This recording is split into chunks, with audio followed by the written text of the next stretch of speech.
Hey there, Bookcessors! It's Saturday. Welcome back to Totally Bookcessed.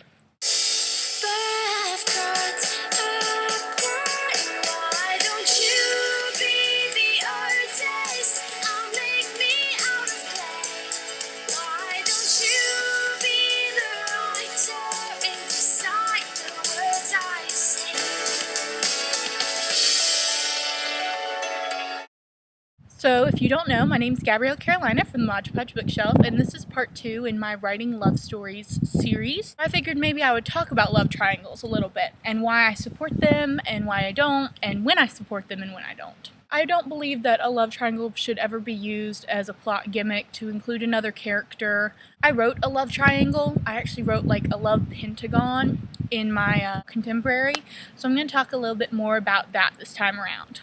My characters are very selfish at the beginning of this novel, which means that they hurt a lot of people who truly love them. Now, I believe in love triangles when someone is making a decision.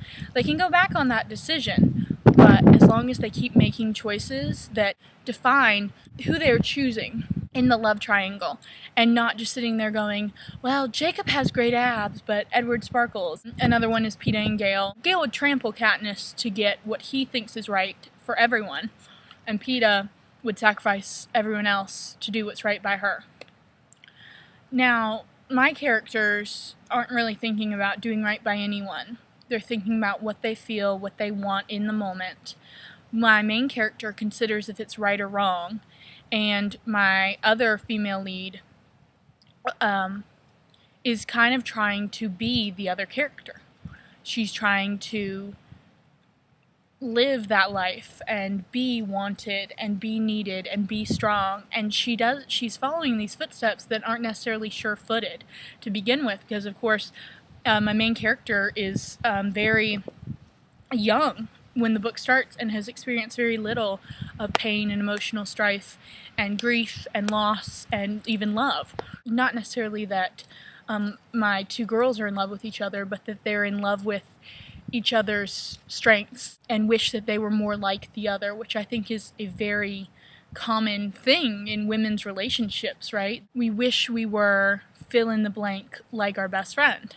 I have this one character that I had to leave very heartbroken. If I could ask one character to jump off the page so that I could be with them forever, it would be this character of all the books I've written or plan to write so far. He is just wonderful and beautiful and kind and loving and gentle and wise. And not wise in that, oh, grasshopper way, but wise in the way that he knows what he's getting into and he still goes after it because there's always that little fraction of hope.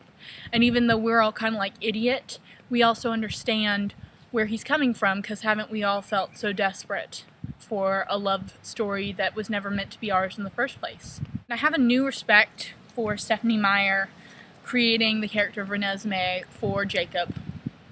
I saw that plot twist coming all the way back in Eclipse, just with the introduction of Claire, the little girl that Embry or what Quill, I can't remember, Embry or Quill imprinted on, what with Bella and Edward waiting until they're married to have sex, and obviously, you know, that was going to lead to a child. Rosalie's regrets about not having a child. I could really see it coming. So for me, when it finally did come, I wasn't like, whoa, wait, what?